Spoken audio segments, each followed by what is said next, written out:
या अभंगामध्ये निळोबाराय एकनाथ महाराजांचं वर्णन करताना तुम्ही म्हणत असाल जगद्गुरु तुकोबारायचा बीजोत्सव आहे आणि त्या निमित्ताने तुकोबारायचा अभंग का घेतला नाही, तर एकनाथ महाराजांचं वर्णन करणारे निळोबाराय त्यांचा अधिकार काय, ज्यांनी देवाला या अवनी तलावर आल्याच्या नंतर ते वापस पाठवतात, हा ज्यांचा अधिकार आहे. काय अधिकार आहे महाराज त्यांचा? तुझं येथे लागे बोलविले कोणी,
बोलविले कोणी पार्थिल्या वासून आला असे का? मला वाटतं देवाचा इतका कोणीच केला नसेल. विठ्ठल विठ्ठल. हा ज्यांचा अधिकार असे निळोबाराय संत श्रेष्ठ एकनाथ महाराजांचं जर वर्णन जर करत असतील, एकनाथ महाराजांचं वर्णन का केलं आणि का करावं, तर निळोबाराय म्हणतात माझ्या गुरुने जर एकनाथ महाराजांचं जर वर्णन केलं तर मी का करू नये. विठ्ठल.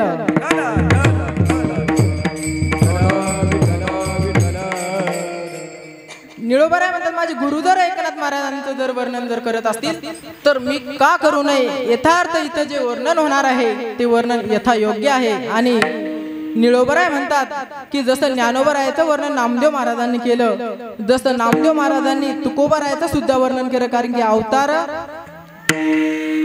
पांडुरंग आहे का नाही, पांडुरंगाचाच अवतार आहे. आणि मग तुकोबारायांनी जर एकनाथ महाराजांचं जर वर्णन केलं असेल तर निळोबारायचं म्हणणं आहे मग हे जर अवतार पांडुरंगाचे आहे मग या अवतारांचं मी का वर्णन करू नये. तर निळोबाराय म्हणतात जर माझे तुकोबाराय निळोबाराय म्हणतात की माझे तुकोबाराय जर वर्णन करायचं म्हणजे बघा किती माझे पण आहे तुकोबारायांबद्दल, म्हणजे गुरु बद्दल किती श्रद्धा आहे. विठ्ठल विठ्ठल.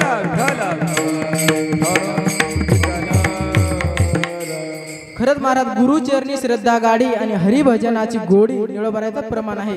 सकल संता भाव निळोबारायच्या गात्यातलं प्रमाण आहे.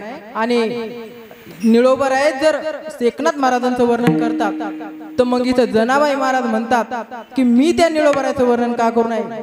हा अभंग थोडा मिसळी खाली आहे, याच्यातले प्रमाण सुद्धा मिसळीतले आहे. विठ्ठल विठ्ठल. आणि मग वर्णन एकनाथ महाराजांचं निळोबाराय करतात तर मग ते वर्णन योग्य आहे का? तर ज्यावेळेस ज्ञानोबाराय सुद्धा ज्ञानेश्वरी सांगत होते तर आपल्या गुरु समोर सांगत होते यदक्षरम मनाखेयम मानंदम मजमवेयम श्रीमन निवृत्ती नाथे ती ख्यातम दैवतम माश्रये. ज्यावेळेस ज्ञानोबराय ज्ञानेश्वरी सांगत होते त्यावेळेस साक्षात गुरुवर्य समोर बसले होते आणि गुरुवर्या समोर ज्ञानोबराय ज्ञानेश्वरी सांगत होते. तेव्हा ज्ञानोबरायला एका जणांनी प्रश्न केला, म्हणजे का हो ज्ञानोबराय, तुमच्या वाणीमध्ये अशी एवढा कसा गोडवा आहे हो, असा कसा तुमच्या वाणीमध्ये गोडवा आहे, तुम्ही नेमकं कोण्या झाडाखाली हे तप केलं म्हटले या वाणीत, तुम्ही इतकी तुमची वाणी गोड आहे, तुम्ही तुमच्या मुखातून हे जे ज्ञानाचे शब्द पडतात, तर मग नेमकं तुमच्यावर कृपा तरी कोणाची आहे. तर डायरेक्ट ज्ञानोबराय म्हणतात की माझ्यावर कृपा फक्त माझ्या गुरुची आहे आणि गुरु समोरच ज्ञानेश्वरी सांगतो. मग म्हणतात तुम्ही वर्णन केलं, निळोबरायांनी सुद्धा वर्णन केलं एकनाथ महाराजांचं. मग म्हणले अवतार कोणाचा आहे, तर म्हणले एकनाथ महाराजांचा अवतार, म्हणले भगवंताचाच अवतार आहे म्हणले, कारण तुकोबरायाचा सुद्धा अवतार भगवंताचा. तुका विष्णू नाही तुझा किंवा भानुदासाचे कुळी महाविष्णूचा अवतार विठ्ठल.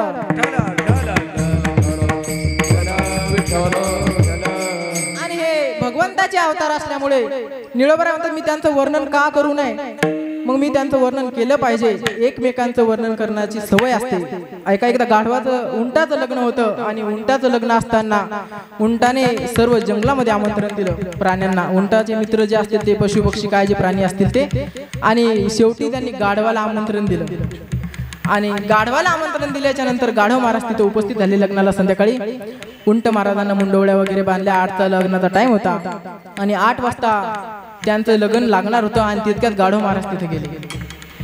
आणि गाढव महाराज गेल्याच्या नंतर गाढव महाराज वर्णन करायला लागले उंटाचं. वा वा म्हणले, काय उंट महाराज सुंदर दिसता म्हटले तुम्ही, आणि काय म्हणले तुमच्याकडे बघितल्याच्या नंतर मला असं वाटतं सात्विकता माझ्या मनात निर्माण झाली. म्हटले गाढव जेव्हा उंटाचं वर्णन करतं तेव्हा उंट गाढवाला कार्यक्रम देत असतात. कळलं तर बघा विठ्ठल.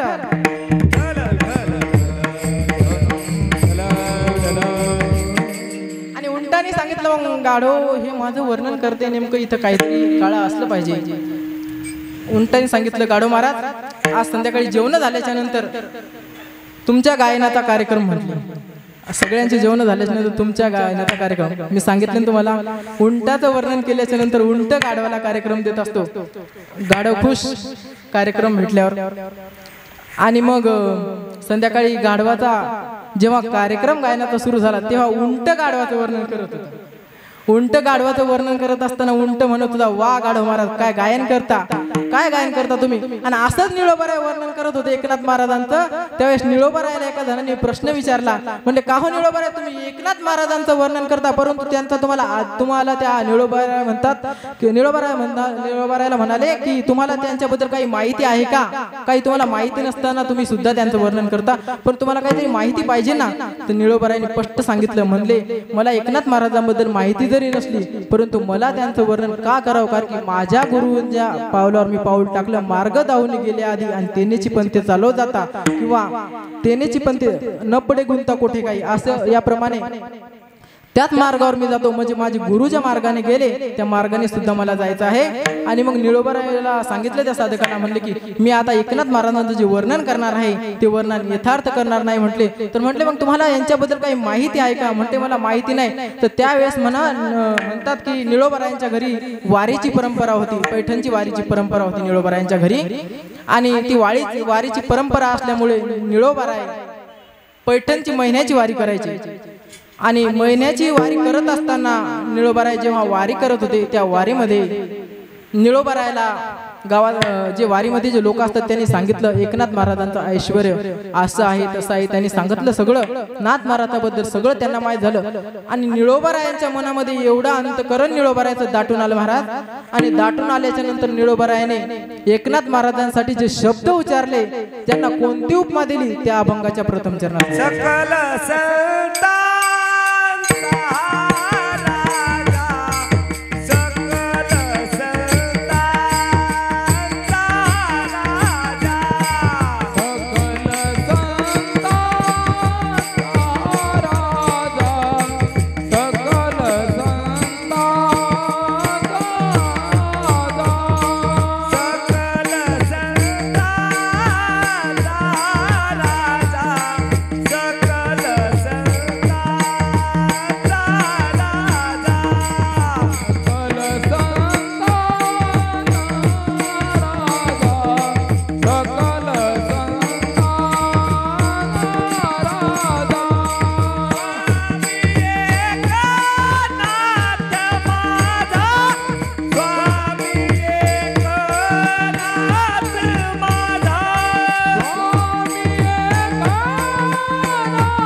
महाराजांना जी उपमा दिली राजाची, सकल संतांचा हा राजा स्वामी एकनाथ माझा, म्हटले हा सकल संतांचा राजा आहे. मग म्हटले का हो, आम्ही जर निळोबाराय म्हणतात, आम्ही जर त्या निळोबाराय म्हणतात, आम्ही जर एकनाथ महाराजांना राजाची जर उपमा जर देत असेल तर आमचा असा अधिकार आहे का? परंतु आम्हाला त्यांच्याबद्दल तर काही एवढं माहिती नाही. तर मग निळोबारायांना माहिती करून घेण्यासाठी निळोबाराय वारीला गेले आणि वारीमध्ये त्यांना निळोबारायला असं सांगत होते की एकनाथ महाराजांना जेव्हा गुरुची कृपा पाहिजे होती तेव्हा एकनाथ महाराजांनी साक्षात आपल्या आजी आजोबांना विचारलं आणि म्हणले मला सांगा तुम्ही मला गुरु कुठं भेटतील.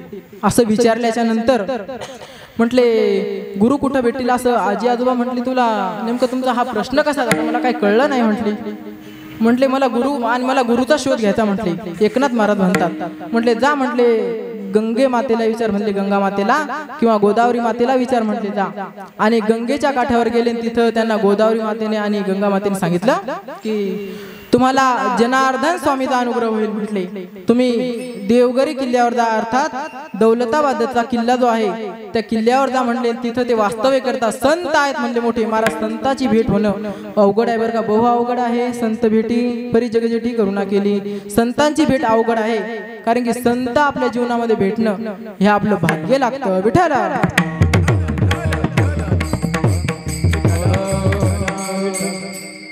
आणि नाथ महाराज त्या दौलताबादला गेल्याच्या नंतर देवगिरी किल्ल्यावर तिथं गेले आणि गेल्याच्या नंतर तिथे उभे राहते. तिथे धो धो पाऊस सुरू होता. त्या पावसामध्ये गेले. गेट त्या किल्ल्याचं आता लागलं आणि गेट लागल्यानंतर तिथल्या जे ते लोक होते त्यांनी सांगितलं की नाथ महाराज तुम्ही कशा करता आले हो, परंतु म्हटले मला गुरुला भेटायचं. पण म्हटले तुमची गुरुला तुम्हाला जर भेटायचं असेल तर तुम्हाला लवकर यावं लागेल. म्हणले आता हे बंद झालं आहे आणि तुम्हाला जर त्यांना भेटायचं तर सकाळी 4 वाजता या, असं सांगितलं. आणि सांगितल्याच्या नंतर नाथ महाराज म्हटले मी आता वापस जाऊ शकणार नाही, मला फक्त माझ्या गुरुंना भेटायचे. मला गुरुला भेटण्याची एवढी माझ्या जीवनामध्ये ओढ लागली. मला त्यांना भेटल्याच्या नंतर माझं मन जे आहे, माझ्या अंतःकरणामध्ये जे काही शब्द आहे मला त्यांना विचारायचे आहे. आणि मग नाथ महाराजांना सांगितलं तुम्ही इथं थांबा रात्रभर. आणि नाथ महाराज त्या पावसामध्ये तिथं रात्रभर थांबले म्हटला देवगिरी किल्ल्यावर. आणि थांबल्याच्या नंतर सकाळी जेव्हा जनार्दन स्वामी स्नानाला गेले होते गंगेला, स्नान करून आले आणि इथं बघितलं तर एक कोणता तरी छोटा मुलगा इथं उभा आहे. आणि त्यांनी बघितलं जनार्दन स्वामी, त्यांना वाटलं हा कोण उभा आहे इथं.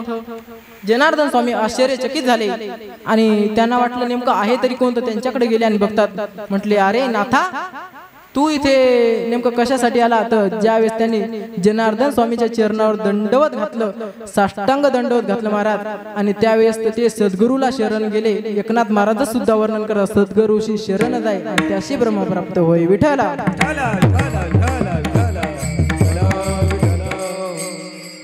आणि सांगितलं मला तुमच्या जवळच राहायचं आहे आणि मला तुमच्याकडूनच अनुग्रह पाहिजे आणि मला तुमचीच कृपा झाली पाहिजे. नाथ महाराजांनी आपल्या गुरुबद्दल डायरेक्ट विचारलं. म्हणले मला तुमच्याकडूनच अनुग्रह घ्यायचा. मग म्हटले का हो तुम्हाला माझ्याकडूनच का अनुग्रह घ्यायचा. जनार्दन स्वामी म्हणतात म्हटले मी तुमची सेवा करतो. मग म्हणले बरं ठीक आहे. म्हटले या किल्ल्यावरती म्हणले जे काही कामगार असतात त्या कामगारांचा हिशोब आणि हे काय ते नाथ महाराजांकडे देऊन टाकलं. आणि मग नाथ महाराज तिथे राहायला लागले त्या किल्ल्यावरती. असं पाहता पाहता बरेच दिवस गेले आणि एक दिवस असा आला की नाथ महाराजांना एक हिशोब करताना एका पैशाचा हिशोब लागत नव्हता. नाथ महाराजांनी आपलं जे दप्तर होतं ते समोर घेतलं आणि बसले हिशोब करत. एक पैसा हिशोब लागेल म्हणून नाथ महाराज असे रात्रभर हिशोब करत होते नेमकं काय कुठं चुकतंय काय. तर सकाळी 4 वाजता त्यांना ते एक पैसा हिशोब लागला. म्हणजे त्यांच्याकडून एक हातचा घ्यायचा राहिला होता त्या हिशोबामध्ये गणित करताना. आणि मग त्यांच्याकडून तो हिशोब लागल्याच्या नंतर त्यांना एवढा आनंद झाला, एवढा आनंद झाला. अवघी आनंदाची सृष्टी झाली,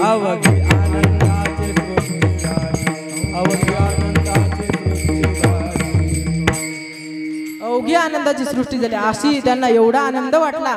आणि वाटल्याच्या नंतर नाथ महाराज असे आनंदाने टाळी वाजवायला लागले. टाळी वाजवा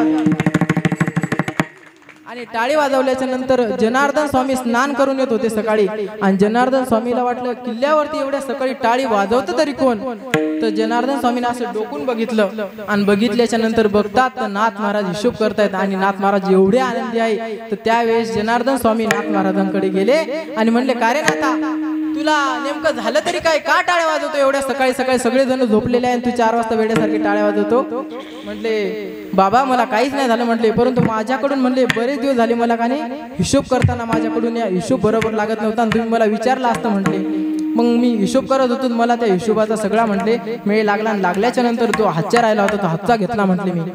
आणि म्हणले तुला नुसता फक्त एवढा जर हिशोब लागला, तुला एवढा आनंद होतोय आणि तुला जर साक्षात गुरुची जर कृपा झाली तर तुझ्या जीवनामध्ये कोणता आनंद होईल विठ्ठला.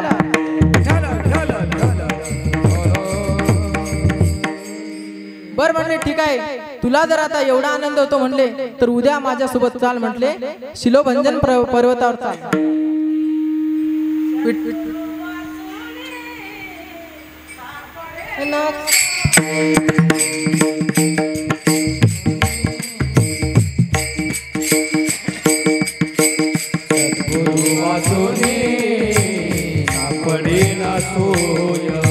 सद्गुरु वाचुनी सापडे ना सोय.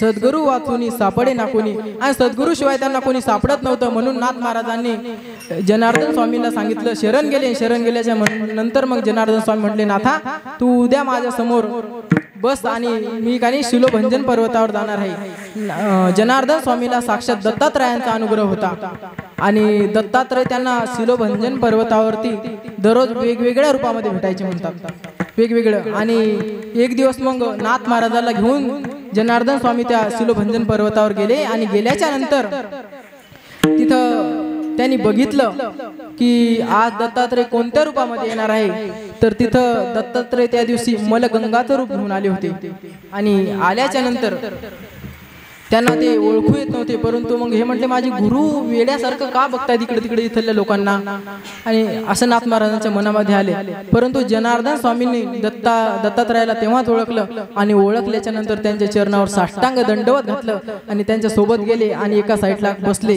आणि बसल्याच्या नंतर दत्तात्रयाच्या एका काखेमध्ये झोळी होती आणि त्या झोळीमध्ये शिळे तुकडे होते आणि ते खूप वाळले, कितीतरी दिवसाचे वाळले होते. आणि दत्तात्रयांसोबत कुत्री राहत होती म्हणतात.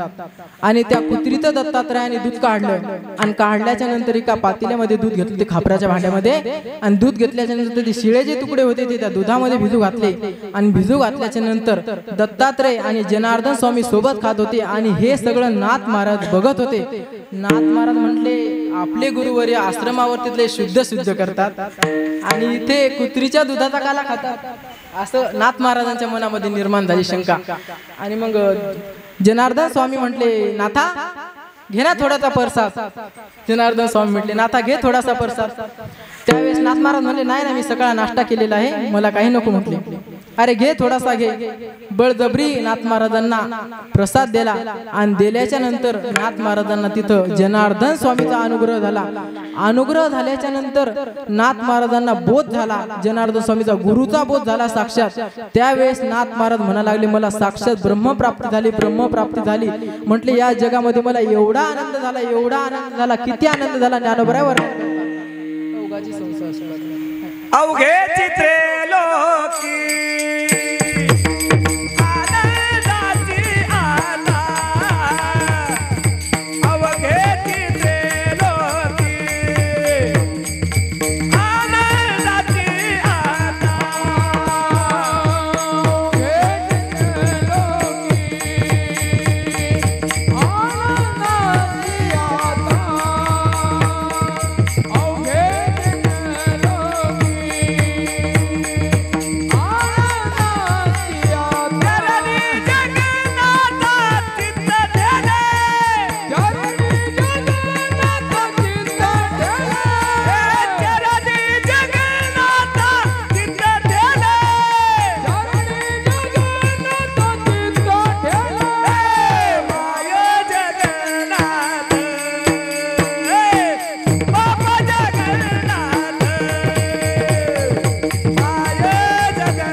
काय गोड महाराज म्हटलंय.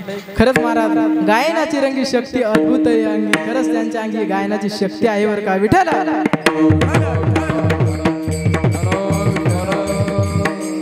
आणि त्या ठिकाणी नाथ महाराजांना जो बोध झाला त्यावेळेस नाथ महाराज म्हटले की आता मला अवघे चित्र लोके आनंदाची आता आणि चरणी जगन्नाथा चित्त ठेले माय जगन्नाथ बाप जगन्नाथ अनाथाचा नाथ जनार्दन विठ्ठल.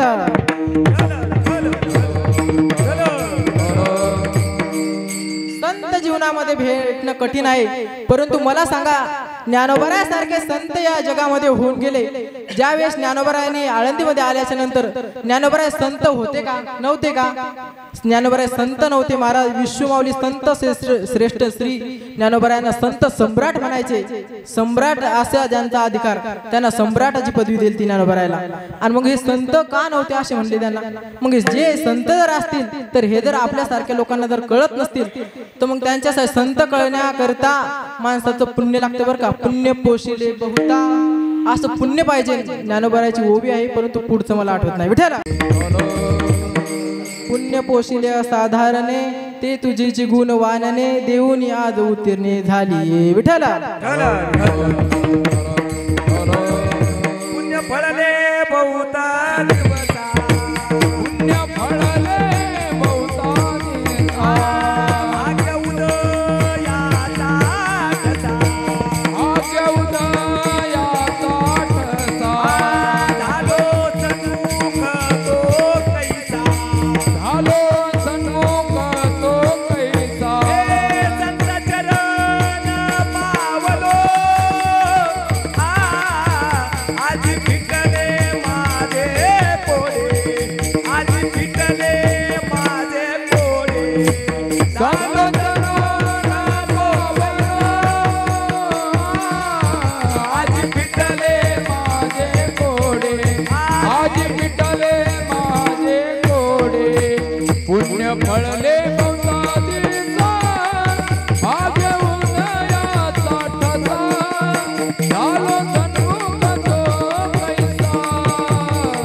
जोड भारी आहे विठ्ठल. पुण्य फळले बहुत दिवसा भाग्य उदयाचा ठसा झालो सन्मुख तो कैसा संत चरण पावलो आजी फिटले माझे कोडे बहु दुःखाचे साकडे. आणि खरंच महाराज संत जीवनामध्ये भेटणं कठीण आहे आणि ज्ञानोबरायासारखे संत जगाला कळले नाही. मला सांगा ज्ञानोबराय संत होते मग हे जगाला कळले नाही का समजले नाही याचा काय अर्थ आहे? ज्ञानोबराय संत होते परंतु जगाला होते तोपर्यंत कळले नाही. त्या माई आहेत एक विलीन होऊन गेल्या त्या आता वैकुंठाला. सिंधुताई सपकाळ अर्थात माई. त्या माई म्हणायच्या बाबा हो या महाराष्ट्रामध्ये जन्माला आल्याच्या नंतर मरावं लागतं तेव्हा कुठं आपलं कार्य मागे राहत असतं विठ्ठल. उत्तमाची उरे कीर्ती मागे उत्तमाची उरे कीर्ती मागे उत्तमाची उरे कीर्ती मागे उत्तमाची उरे कीर्ती मागे. तुका म्हणे एका मरणाची सरे तुका म्हणे एका मरणाची सरे उत्तमाची उरे कीर्ती मागे उत्तमाची उरे कीर्ती मागे उत्तमाची उरे कीर्ती मागे उत्तमाची उरे कीर्ती मागे. उत्तमची उरी कीर्ती मागे तुका म्हणे सरे तुका म्हणे का मरण्याची सरे उत्तमची उरी कीर्ती मागे विठ्ठल. संत हे कळण्याकरता पुण्य लागतं. ज्ञानोबरायाने ओवीमध्ये प्रकट केलेलं आहे. आणि मग ज्ञानोबराय संत होते मग ज्ञानोबराय जर ज्ञानेश्वरी सांगत असतील तर मग त्या साधकाने जेव्हा ज्ञानोबरायाला विचारलं तुमच्या वाणीमध्ये तप आहे तरी कशाचं तुम्ही एवढी साधना कशाची केली तर ज्ञानोबराय म्हणतात माझी या सत्यवादेचे हे तप वाचा केली बहुत कल्प त्याची फळाली या महाद्वीप पातकी झाली प्रभू विठ्ठल. ज्ञानोबराय म्हणतात माझं बाबा एक जन्माचं तप नाही, 2 जन्माचं तप नाही, 3 जन्माचं तप नाही, अनेक जन्माचं तप आहे, अनंत जन्माचं तप आहे म्हटले माझं. कारण की आम्ही जे पूर्वजन्मामध्ये जे तप जे आम्ही माझ्या जीवनामध्ये मी जन्म घेतल्याच्या नंतर मी कधीच खोटं बोललो नाही म्हटले. असत्य माझ्या मुखातून कधीच निघलं, सत्यच बोललो म्हटले. म्हणून माझ्या सत्यवादीचे तप आहे म्हटले आणि सत्यवाचीचे तप आहे म्हटले ते अनेक जन्माचं आहे. मग ज्ञानोबराय सारखे संत जर आपल्याला जर हे सांगत असतील तर आपण तर दररोज सकाळी उठल्यानंतरच खोटं बोलतो का नाही? आपल्या तोंडातून उठल्या शिवी निघते का नाही? मग ज्ञानोबराय जर जगाला जर सांगत असतील आपल्या निवृत्तीनाथासमोर म्हणजे आपल्या भावासमोर, आपल्या गुरुसमोर, भावाला गुरु मांडलं आणि भावासमोर जर सांगत असतील की माझं हे तप अनेक जन्माचं आहे, मी या जन्मामध्ये जे तप केलं ते तप आता फळाला आलं म्हटले. आणि मग ज्ञानोबराय सारखे जर संत जर आपल्याला जर कळले नाही तर मग निळोबाराय म्हणतात एकनाथ महाराज तरी जगाला कळले असतील का? निळोबारायचा हा प्रश्न आहे. आणि मग निळोबारायला जेव्हा एकनाथ महाराजाबद्दल माहीत झालं आणि माहीत झाल्याच्या नंतर मग निळोबाराय म्हणले अशा संताचं जर आम्ही जर दर्शन जर घेतलं तर आमच्या जीवनामध्ये काय कार्य कृतज्ञता व्यक्त होईल. अभंग दर्शन जाचे घेताची दर्शन जाचे घेताची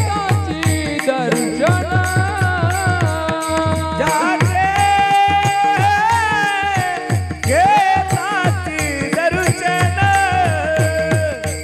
जाचे घेताची दर्शन पुन्हा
आमच्या गोळे महाराजांनी गेल्या जन्मामध्ये बहुतेक कोकिळाच गिळली असेल. विठ्ठल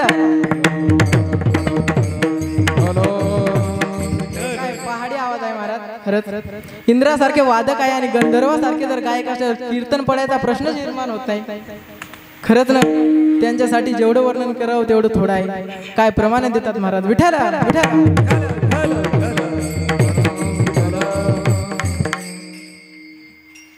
अशा नाथ महाराजांचं जर आम्ही जर दर्शन घेतलं तर आमच्या जीवनामध्ये काय कार्य होईल, आमच्या जीवनाचं काय होईल, सार्थक होईल का नाही होणार.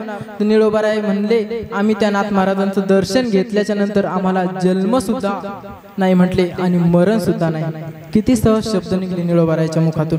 मग म्हटले का हो निळोबाराय तुम्ही त्या नाथ महाराजांचे एवढं वर्णन करता, नेमकं ते नाथ महाराज या जगासाठी देऊन तरी काय गेले. म्हटले महाराज या जगामध्ये नाथ महाराजांनी जे परमार्थ लोकांच्या अंतकरणामध्ये घातला, खरं सांगा महाराष्ट्रामध्ये परमार्थ नावाची जी गोष्ट आहे ती कोणाला कळत नव्हती. आणि आजकाल या जगामध्ये परमार्थ जर लोकांच्या हृदयामध्ये जर गेला असेल तर फक्त एकनाथ महाराजांमुळेच गेला. विठ्ठल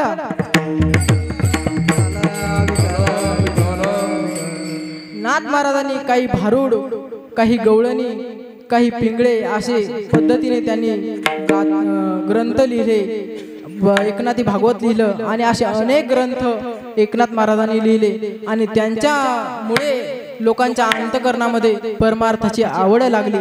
खरंच अंतरीचे गुज जाणत असे देव विठ्ठला.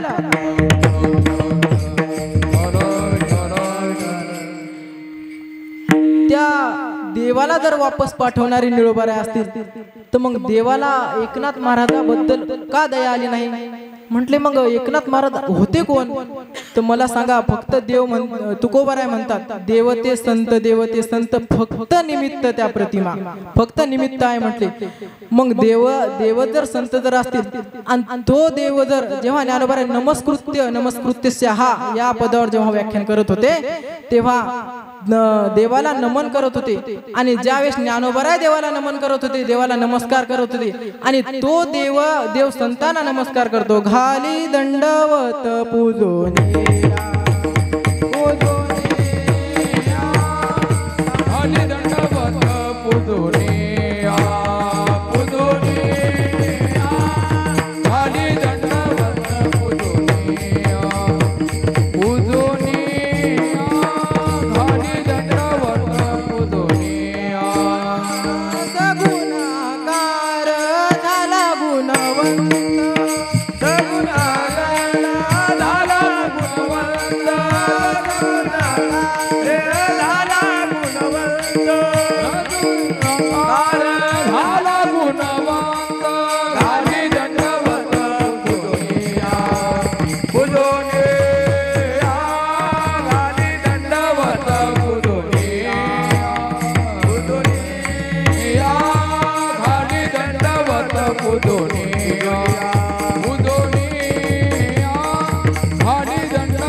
नमस्कार करतो इथे.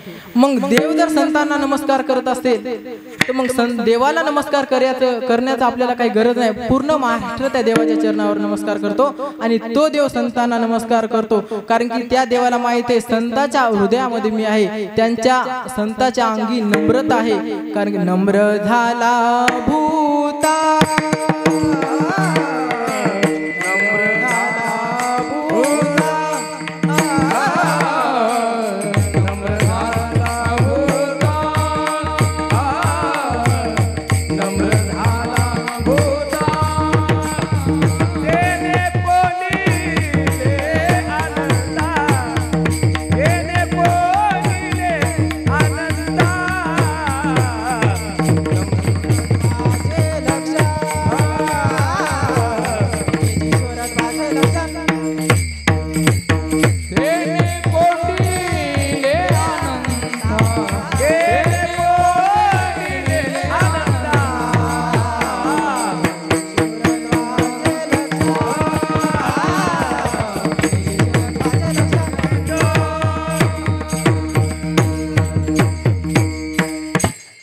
झाला भूता तेने कोंडिले अनंता हेची शुरत्वाचे लक्षण. तो देव संतांच्या अंतकरणामध्ये बसला आणि मग ते संत होते कसे तुकोबरायच वर्णन करतात. नम्र, आम्ही नम्र होतो म्हटले. आणि मग संतांच्या अंगी जर एवढी जर नम्रता असतील मग त्या संतांचं महिमान जर आपल्याला गायचं जर असेल तर आपल्याला शब्दामध्ये करता येत नाही. संतांचा महिमा तो बहु दुर्गम शाब्दिकाचे काम नाही येथे. संतांचा महिमा गाण्याकरता आपल्याला अंगी व्हावं लागतं. तू का म्हणे अंगी व्हावे ते आपण, तुका म्हणे अंगी व्हावे ते आपण, तुका म्हणे अंगी व्हावे ते आपण, तुका म्हणे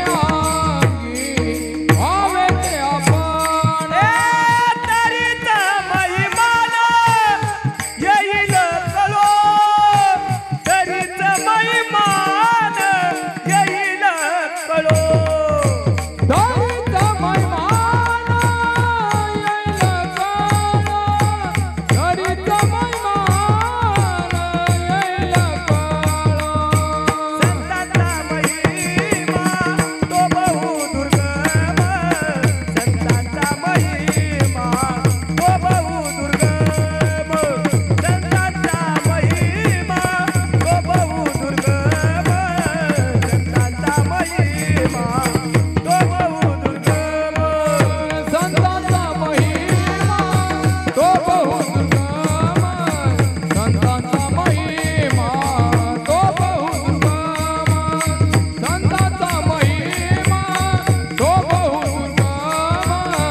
संतांचा महिमा तो बहुदुर्गा.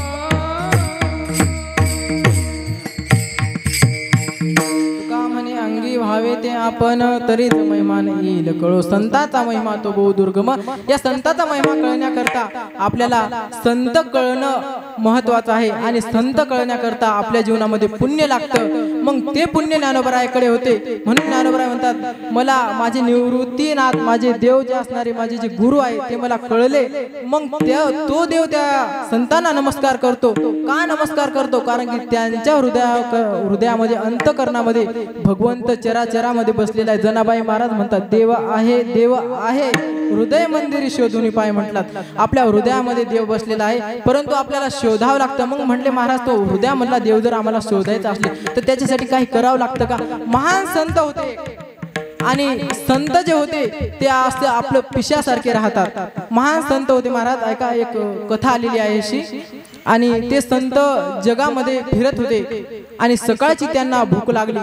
भूक लागल्याच्या नंतर संत जे असतात हे कोणाच्याही घरचं अन्न सेवन करत नाहीत. एखाद्या वैष्णवांचं घर बघतात किंवा ज्यांच्या अंगणामध्ये तुळशी वृंदावन आहे किंवा ज्यांच्या अंगणामध्ये देव आहेत अशाच घरचं संत महात्मे जेवण करत असतात. आणि मग हे महान एक संत होते आणि ते संत मी पुढे तुम्हाला सांगतो. ते संत जे होते त्या संतांना भूक लागली. सकाळचा समय होता सकाळची वेळ होती. त्यांना भूक लागल्याच्या नंतर त्या संतांना वाटलं मला असं एखादं घर सापडेल का भूक लागल्याच्या नंतर. आणि ते संत निघाले गावामध्ये आणि गावामध्ये गेल्याच्या नंतर त्यांना पहिल्याच साईडला उजव्या बाजूला त्यांना घर लागलं आणि घर लागल्याच्या नंतर ते दारामध्ये गेले. परंतु त्यांच्या मनामध्ये शंका निर्माण झाली आणि ती शंका निर्माण झाल्याच्या नंतर त्यांना वाटलं हे घर वैष्णवाचं जर असेल ना तर मला या घरी भिक्षा मागायला काय हरकत नाही. आणि त्या दारामध्ये गेल्याच्या नंतर त्यांनी म्हटले ओम भवती भिक्षाम देही वा. आणि त्यांनी आवाज दिला आणि आवाज दिल्याच्या नंतर ती माता माऊली बाहेर आली. आणि ती माता माऊली बाहेर आल्याच्या नंतर ती माता माऊली म्हणली बाबाजी क्या चाहिए आपको मुझे बताओ आप क्यों मेरे द्वार पे आए हो.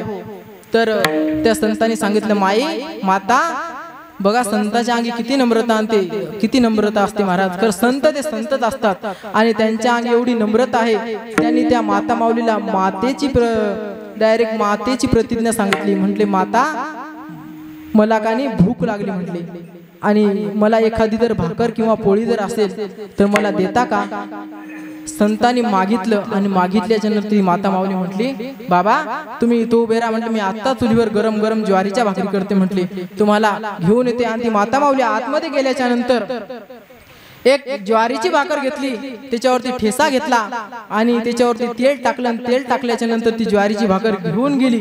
आणि बाहेर गेल्याच्या नंतर ते संत बाहेर असे उभे होते आणि त्यांच्या हातामध्ये दिली. आणि त्यांच्या हातामध्ये दिल्याच्या नंतर ती माता माऊली म्हणते हे संत आहेत घरी असे तसे दिसतात इतके मळके यांच्या अंगावर वस्त्र बरोबर नाही संत पिस्यासारखे राहतात. ज्ञानोबराय वर्णन करतात महत्व हरवी चातुर्य लपवी पिसे पण मिरवी आवडून. संत पिशासारखं रूपावर संत ओळखता येत नाही म्हणून संत कठीण आहे. विठ्ठल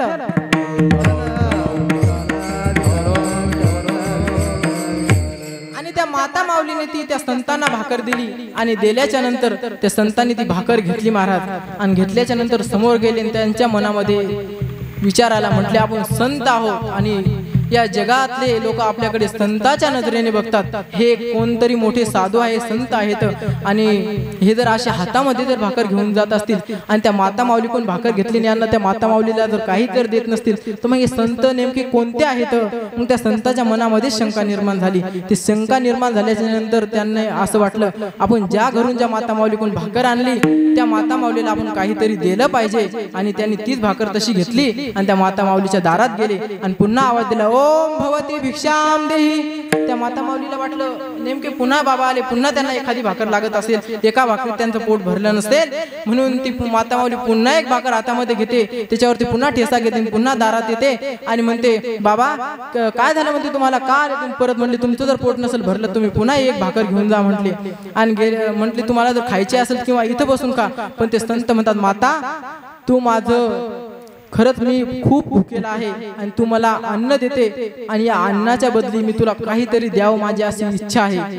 आणि ते म्हणले बाबा तुमच्या आशीर्वादाने तुमच्या कृपा आशीर्वादाने माझ्याकडे हे मागचं जे बघतान ही इमारत ही सर्व इमारत म्हटले तुमच्या सर्व संत महात्म्याच्या आशीर्वादाने माझ्याकडे काही कमी नाही नोकर चाकर माझ्या घरी आहे आणि मला कशाचीच कमतरता नाही आणि तुम्हाला जर द्यायचे असेल तर फक्त एक या इस्टेटीसाठी एक वारस द्या असं त्या माता माऊलीने हे शब्द संतापुढे टाकले आणि संतांनी म्हटले बरं ठीक आहे आणि झोळीमध्ये हात घातला आणि हात घातल्याच्या नंतर ती पुडी घेतली आणि ती पुडी घेतली त्या माता माऊलीला दिली आणि ते संत तिथून निघून गेले आणि त्या माता माऊलीला जाता जाता सांगून गेले माता मी 12 वर्षाच्या नंतर येईल म्हटले आणि मी 12 वर्षाच्या नंतर आल्याच्या नंतर तुला जे बालक होईल म्हटले मी त्याला माझ्यासोबत घेऊन जाईल असं त्या माता माऊलीला सांगितलं आणि ते संत निघून गेले महाराज आणि निघून गेल्याच्या नंतर असं बघता बघता बघता 12 वर्ष झाले आणि मग ही माता माऊलीने इकडं ते बाबा कोणची पुडी घेतली ती पुडी हिने सकाळी ती पुडी तिला खायची सांगितली होती पाण्यामध्ये टाकून मग हिने लगेच शेजारणीला दाखवली मला खरंच तुम्ही इमानदारच्या सांगा त्या माता माऊलीने ती पुडीतली राख खाल्ली असेल का खाल्ली का वा काय गोड वाक्य दिलं विठ्ठल शेजारी म्हणला अगं सखे काय खाती तू त्या संतावर विश्वास केला कोण ते पिसासारखं दिसत होते वेड आणि त्याच्या जवळची कोणती तरी त्याने खालची माती घेतली राग आणि तू घेते ती खाते तू त्याला 2 भाकरी दिल्या म्हटले फुकट ती राग घेतली म्हणजे वेडी आहे का दे म्हणली ती राग फेकून आणि गेली तिच्या दारी जो उकंडा होता त्या उकंड्यामध्ये ती राग तिने टाकून दिली आणि टाकून दिल्याच्या नंतर असं बघता बघता 12 वर्ष झाले आणि ते संत वापस आले आणि वापस आल्याच्या नंतर पुन्हा त्या दारात आले आणि आवाज दिला मातेला आवाज दिले ओम भगवती भिक्षाम देही ती माता आली आणि त्या मातेला त्या अंगाला पाझरच फुटली ती म्हटली साधू में कुछ तो दम म्हटली ज्या ते संत 12 वर्षाच्या नंतर आले काहीतरी या संतामध्ये दम आहे म्हटले आणि म्हटले मग ते संत तिला म्हणतात बाबा बाबा म्हटली ती म्हणली बाबा तुम्ही आले कशासाठी म्हटले मला तू माझं काहीच उत्तर नाही फक्त मला सांग की मी तुला जी पुडी दिली होती आणि तू खाल्ली आणि तुला मुलगा झाला का किंवा मुलगी झाली तर काय झालं ते बाळ कुठं आहे ते सांग म्हणली त्यावेळेस महाराज संताच्या अंगी खरं दया क्षमा शांती संताच्याच अंगी असते बरं का ती माता माऊलीने त्या संताला शरण गेली त्यांचे चरण धरले आणि धरल्याच्या नंतर म्हणली बाबा मला क्षमा करा मला माफ करा माझ्या जीवनामध्ये खरंच खूप मोठी चुकी झाली मी तुम्हाला ओळखू शकले नाही तुम्ही खरंच संत आहे म्हटले पण मी तुम्हाला ओळखू शकले नाही बाबा मला माफ करा म्हटले झालं तरी काय सांग म्हटले मी या पुडी जी दिली होती ती पुडी मी उकरड्यामध्ये टाकली म्हटले मला माफ करा मला सांगा त्या मातेला जर संत जर कळाले जर असते तर त्या मातेला गोरक्षनाथ महाराजासारखं माता होण्याचं भाग्य लाभलं असतं खरंच त्याच्यासाठी पुण्य लागते श्राप द्या मग ती म्हणे मला श्राप वगैरे देऊ नका संताचा श्राप आपल्याला प्राप्त करण्याकरता सुद्धा पुण्य लागतं आणि मग ती संताला शरण गेल्याच्या नंतर म्हणले कुठे ते उकरडा त्या उकरड्यामध्ये चाल म्हणले आणि तिथे गेल्याच्या नंतर बघतात निस्त्याने बघितला आवाज दिला आणि तिथे असा एक दिव्य प्रकाश झाला महाराज आणि त्याच्यातून प्रगट झाले त्यांचं नाव काय गोरक्षनाथ वा विठ्ठल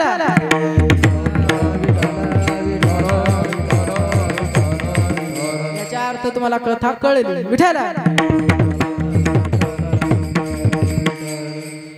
त्या मातेला मला सांगा तिला संत भेटले का कळले नाही भेटले पण कळले नाही तसे आपल्याला संत भेटतात पण कळत नाही मग ही त्या माता माऊलीला गोरक्षनाथ महाराजासारख्या माता होण्याचं मातृत्व होण्याचं तिला पुण्य लाभलं असतं खरंच तिने जर ती पुडी खाल्ली असती तर तिला साक्षात तिच्या पोटाला नाच जन्माला आले असते आणि वारकरी संप्रदाय कुठे सुरुवात आहे आदिनाथ गुरु सकळ सिद्धार्थ मच्छिंद्रताचा मुख्य शिष्य मच्छिंद्रादि बौद्ध गोरक्षेश केला गोरक्ष वळला गहिनी प्रती गहिनी प्रसादी निवृत्ती दातार ज्ञानदेवा सार शोधविले विठ्ठला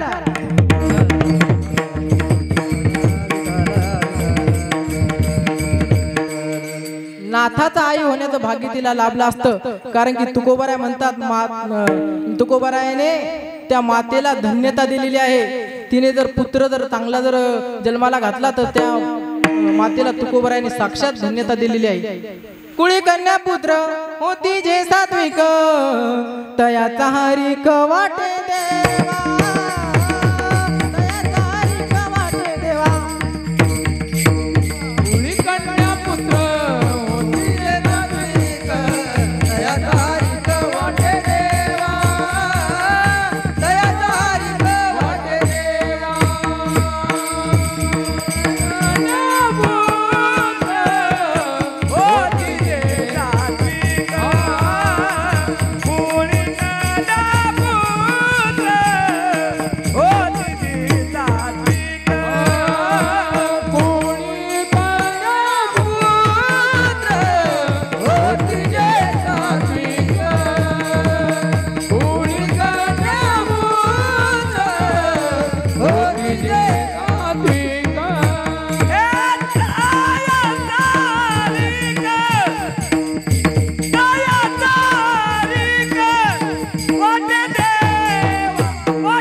पुत्र होती जे सात्विक तयाचा हरी वाटे देवा. त्या मातेला धन्यता दिली जगद्गुरु तुकोबाराने का पुत्र व्हावा ऐसा गुंडा त्याचा त्रिलोकी झेंडा. पुत्र जर जन्माला घालायचा असेल तर असा जन्माला घातला पाहिजे की त्याने या जगामध्ये काहीतरी कार्य केले पाहिजे. आणि मग तुकोबाराने त्या मातेने जर वाईट जर पुत्र जर जन्माला घातला तर एवढ्या घाण शिव्या दिले ते प्रमाण मी इथं सांगू शकत नाही. विठ्ठल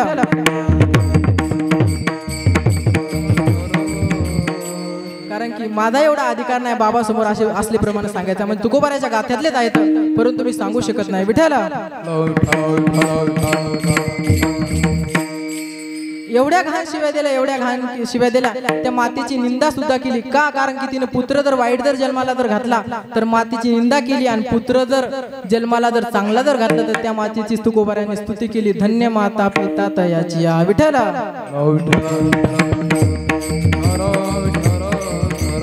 संत जे असतात ते संत आपल्याला कळण्याकरता सुद्धा पुण्य लागतात. तसं त्या माता माऊलीला ते संत कळाले नाही म्हणून तिला गोरक्षनाथ महाराजासारख्या संतात तिला आई होण्याचं भाग्य लाभलं नाही म्हणून तिला ते संत कळाले नाही. मग ज्ञानोबाराय तुकोबाराय सारखे संत एकनाथ महाराजा सारखे जर संत जर या जगामध्ये जर होत असतील आणि मग हे संत होतात आणि या संताचा सगळा महिमा जर संत श्रेष्ठ निळोबारायला जर कळला असेल तर मग त्या निळोबाराय म्हणजे आमच्या जीवनामध्ये नेमके नाथ महाराजांची कृपा झाल्याच्या नंतर आम्ही या संतांच्या चरणी काय करावं आम्ही कोणाच्या चरणी लीन व्हावं अभंगाच्या शेवटच्या चरणात ज्याचे वंचिता भागव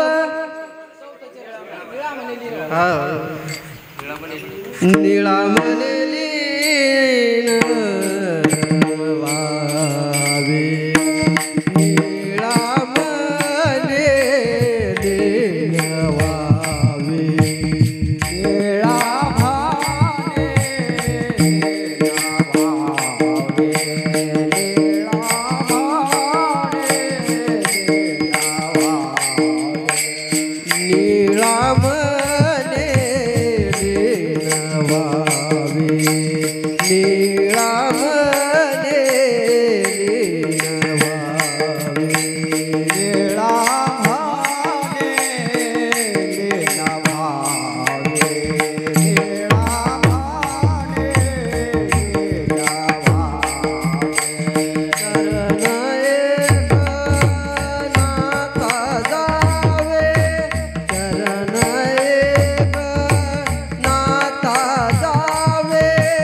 पुन्हा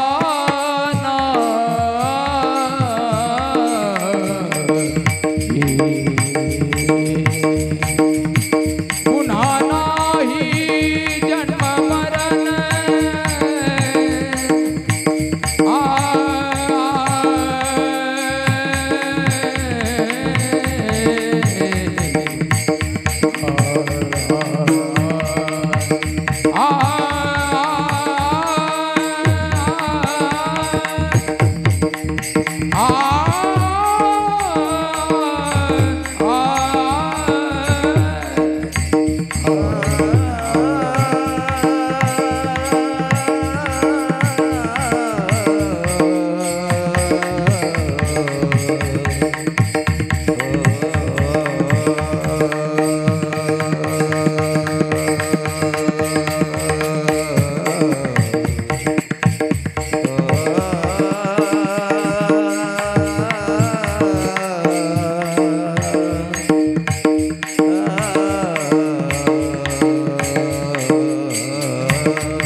Thank you.